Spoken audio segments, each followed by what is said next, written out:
et sœurs, que la paix et la grâce de notre Seigneur et Sauveur Jésus-Christ soient avec vous. Ici et WH Redemption Ministries pour notre dévotion matinale pour ce vendredi 26 juillet 2024. Toujours dans la mission de vous accompagner journée après journée, réveil après réveil, sur le chemin du royaume de Dieu. Car l'essentiel, frères et sœurs, est dans le royaume de Dieu. La force est en Dieu. La délivrance est en Dieu, l'assurance et l'abondance est en Dieu, la sagesse est en Dieu et l'espérance aussi est en notre Dieu, frères et sœurs. Et c'est pourquoi nous nous répétons à chaque instant, cherchons d'abord le royaume de Dieu et sa justice, et toutes les autres choses nous seront données en plus. Donc, bon réveil mon frère, bon réveil ma soeur, que le nom de l'Éternel soit béni, que le nom de l'Éternel soit exalté. Louons l'Éternel car il nous a fait du bien. Il nous donne la chance de pouvoir nous réveiller ce matin. Beaucoup n'ont pas survécu cette nuit, frères et sœurs. Beaucoup ne se sont pas réveillés ce matin. Oui, frères et sœurs, et nous devons rendre grâce à Dieu parce que aussi longtemps que nous respirons, et aussi longtemps que l'oxygène est gratuit pour nous autres, donc nous devons louer le nom de l'Éternel. Et Dieu veut continuer à nous parler, frères et sœurs, à travers sa parole. Et le texte qui nous est confié ce matin, c'est le texte que nous trouvons en Nahum, chapitre 1er. Et nous allons regarder les 8 premiers versets. Nahum, chapitre 1er, verset 1 à 8. Donc, le titre de ce texte, c'est colère et bonté de Dieu. Colère et bonté de Dieu. Donc, c'est quand même important, frères et sœurs, le fait de pouvoir nous réveiller avec Dieu. En fait, c'est ça l'objectif de notre dévotion matinale. C'est nous donner la chance de pouvoir débuter notre journée avec Dieu. Car en nous réveillant avec Dieu, ça nous donne la possibilité d'avoir une journée remplie de la faveur de Dieu. Et en accumulant des journées remplies de la faveur de Dieu, frères et sœurs, nous allons finir par avoir une année 2024 remplie de la bonté de Dieu. Et si nous arrivons à accumuler des années remplies de la bonté de Dieu, frères et sœurs, donc on s'entend, nous allons finir par avoir une vie comblée de ses plus riches bénédictions sur plusieurs générations. Nahum, chapitre 1er, verset 1 à 8. Donc, si jamais vous n'avez pas eu le temps de le faire, nous vous invitons, frères et sœurs, à partager ce texte à un frère et à une sœur, car on ne sait jamais ce que la parole de Dieu peut faire dans la vie de l'un de ses enfants. Nahum, chapitre 1er, verset 1 à 8. Proclamation sur Ninive, livre de la révélation reçu par Nahum. En fait, à partir du verset 2, ça commence. L'Éternel est un Dieu qui ne tolère pas le mal et qui le fait payer. L'Éternel fait payer, sa fureur est terrible. Il fait payer ses adversaires. Il garde son ressentiment contre ses ennemis. D'un côté, l'Éternel est lent à la colère. Sa puissance est immense, mais il ne laisse pas le coupable impuni. L'Éternel ferait sa route dans l'ouragan et la tempête. et les nuées sont la poussière que soulèvent ses pieds. Il menace la mer et il la met à sec. Il fait tarir les fleuves, le Basan et le Carmel dépérissent. La flore du Liban se fane. Les montagnes vacillent à son approche, les collines s'effondrent, la terre se soulève devant ses pas. Tout l'univers est bouleversé avec ceux qui l'habitent. S'il se met en colère, qui pourra subsister? Et qui tiendra quand son courroux s'enflamme? Car sa fureur se répand comme un incendie. Les rochers se renversent à son approche, mais l'Éternel est bon. Il est un sûr abri au jour de la détresse, et il prend soin de ceux qui se confient en lui. Par un flot qui déborde, il détruira Ninive totalement, et il repoussera ses ennemis dans les ténèbres. Nous venons de lire, frères et sœurs, le texte que nous trouvons en Naoum, chapitre 1er. Nous avons lu les 8 premiers versets et nous avons lu les 8 premiers versets et le titre de ce texte c'est colère et bonté de Dieu. Colère et bonté de Dieu. Donc, c'est souvent nous répétons ces paroles, frères et sœurs. Dieu est lent à la colère, mais riche en bonté. Dieu est riche à la colère, est lent à la colère, mais riche en bonté. Donc, nous devons nous rappeler ce texte, frères et sœurs, nous devons nous rappeler que la colère de Dieu, et Dieu est lent à la colère, mais la colère de Dieu, ça existe. Et la colère de Dieu, franchement, c'est pas quelque chose qu'on devrait souhaiter même à son pire ennemi. Et dans le texte, dans le verset 2, ça dit, l'Éternel est un Dieu qui ne tolère pas le mal et qui le fait payer. L'Éternel fait payer, sa fureur est terrible. Il fait payer ses adversaires, il garde son ressentiment contre ses ennemis. D'un côté, l'Éternel est lent à la colère, sa puissance est immense, mais il ne laisse pas le coupable impuni. L'Éternel ferait sa route dans l'ouragan et la tempête, et les nuits sont la poussière que soulèvent les pieds. Donc, nous devons nous rappeler, frères et sœurs, que nous devons faire en sorte d'éviter la colère de Dieu dans nos vies. Et ça, ce qui me porte à penser et à ce texte, et qui nous rappelle que Dieu résiste aux orgueilleux. Dieu résiste aux orgueilleux. C'est pourquoi généralement l'orgueil c'est quelque chose à éviter, parce que Dieu résiste aux orgueilleux. Et c'est vivre la résistance de Dieu, frères et sœurs. Si on regarde en Jacques 6, Jacques 4, verset 6, ça dit, Dieu résiste aux orgueilleux, mais il fait grâce aux humbles. Donc, généralement, la résistance de Dieu, la colère de Dieu, c'est quelque chose à éviter. Des fois, Dieu utilise sa patience pour nous rappeler, pour nous demander de nous détourner de nos mauvaises voies. Et on voit depuis la semaine dernière, et ça revient, et des messages qui nous portent à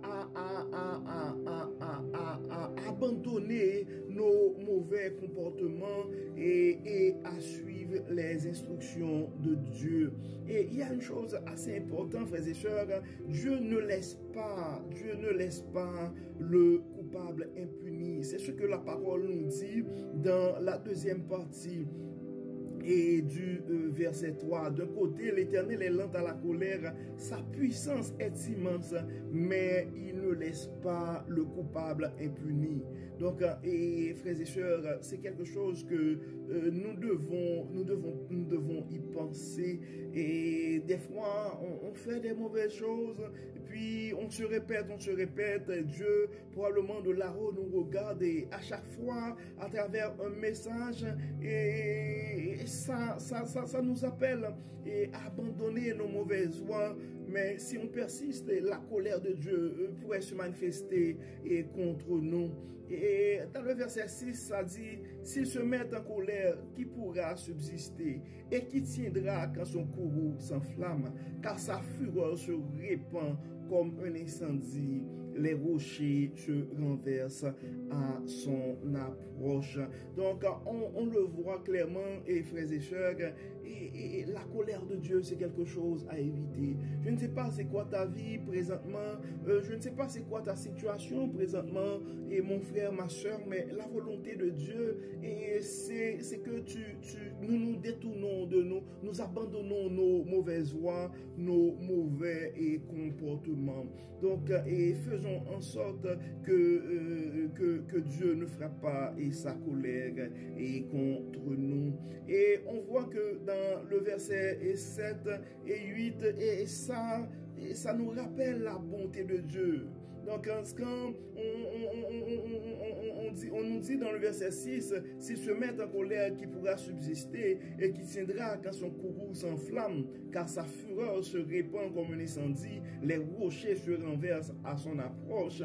Ça, c'est la colère de Dieu. Mais à partir du verset 7, ça nous dit, mais l'Éternel est bon.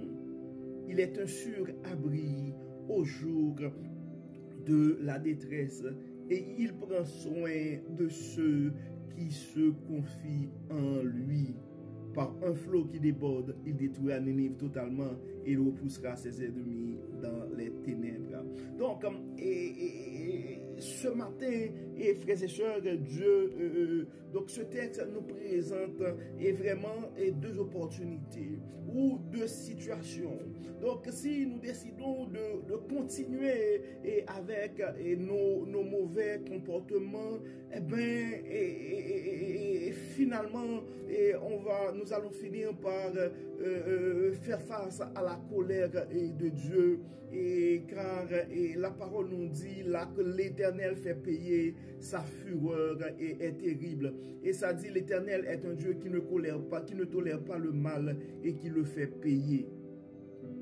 Donc, c'est important, frères et sœurs, de faire en sorte que Dieu ne frappe pas sa colère contre nous. Mais de l'autre côté, nous avons une opportunité aussi, en nous détournant de nos mauvaises voies, de nos mauvais comportements. Donc, nous avons la chance de faire l'expérience de la bonté de Dieu. Ça me dit, mais l'Éternel est bon. C'est un abri sûr au jour de la détresse.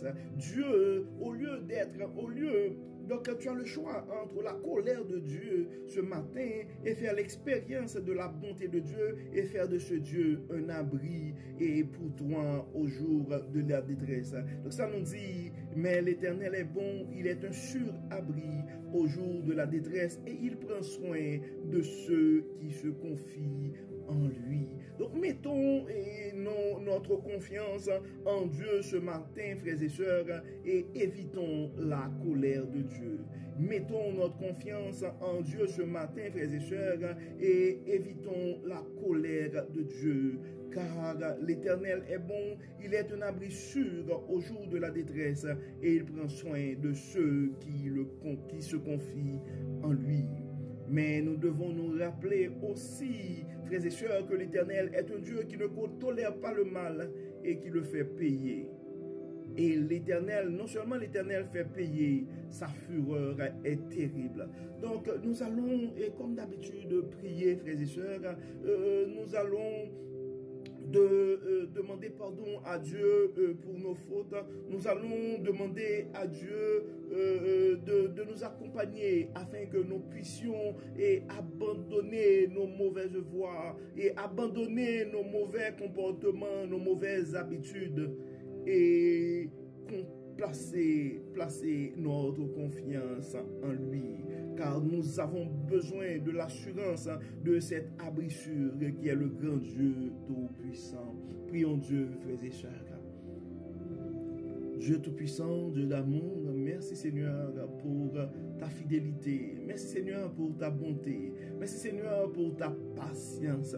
Merci Seigneur de nous rappeler à chaque instant que nous devons abandonner nos mauvaises voies et nous devons nous tourner vers toi.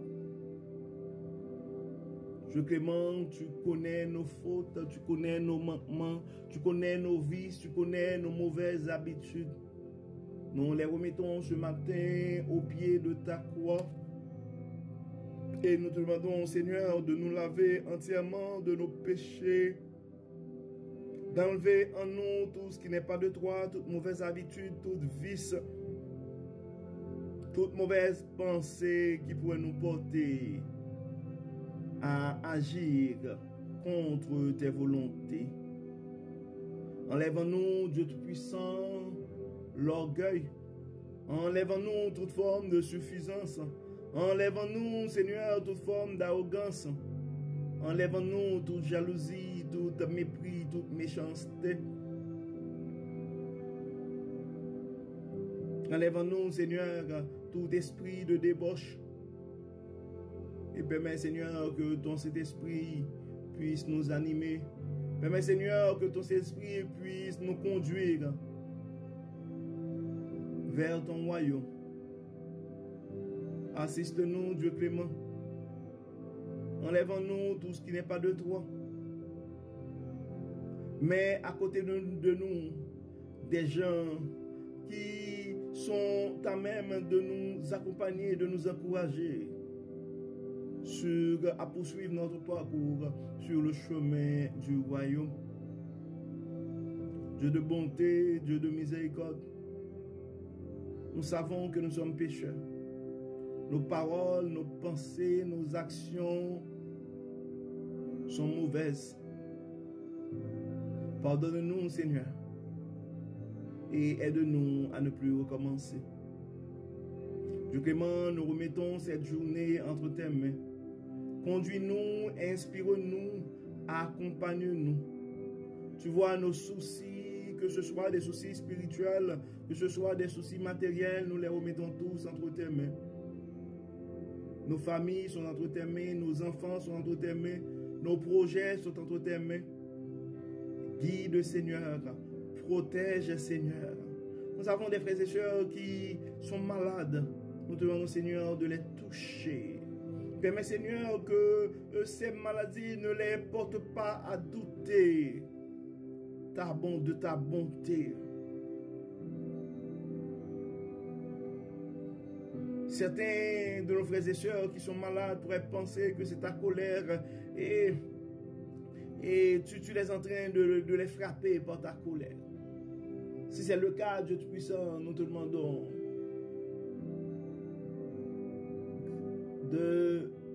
d'utiliser ta grâce envers ces personnes. Accorde à ces gens une nouvelle chance. Dieu de bonté, Dieu de miséricorde,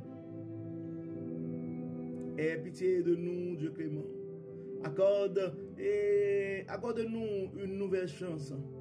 Donne-nous, Seigneur, une nouvelle chance pour pouvoir, afin que nous puissions nous reprendre.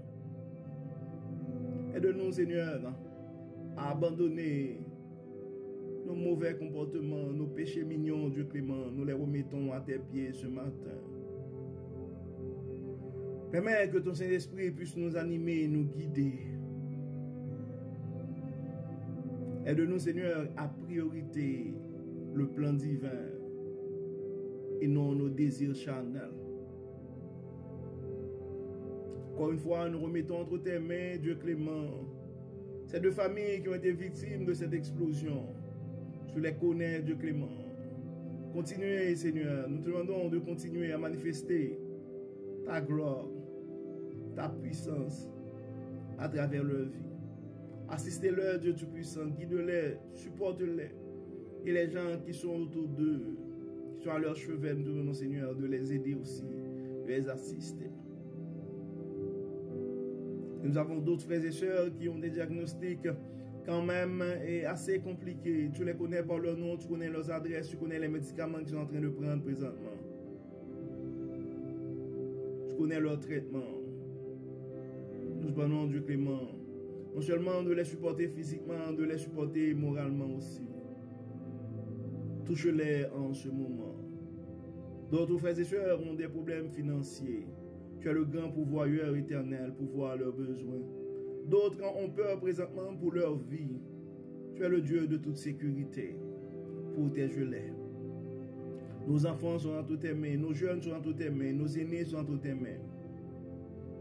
Assiste-nous, Dieu puissant. Prends le contrôle de nos vies. Permets que ta lumière puisse briller dans nos vies. Au nom de Jésus, nous prions. Amen. Amen. Frères et sœurs, nous arrivons au terme de notre dévotion pour ce vendredi et 26 juillet. Nous espérons que votre âme a été bénie et d'ici là, nous vous souhaitons une excellente journée sous le regard du Dieu Tout-Puissant. Que le Seigneur nous bénisse, que le Seigneur nous protège, qu'il nous accorde sa grâce. Au nom de Jésus. Amen. Amen. Bon vendredi, frères et sœurs, et à demain. Bye bye.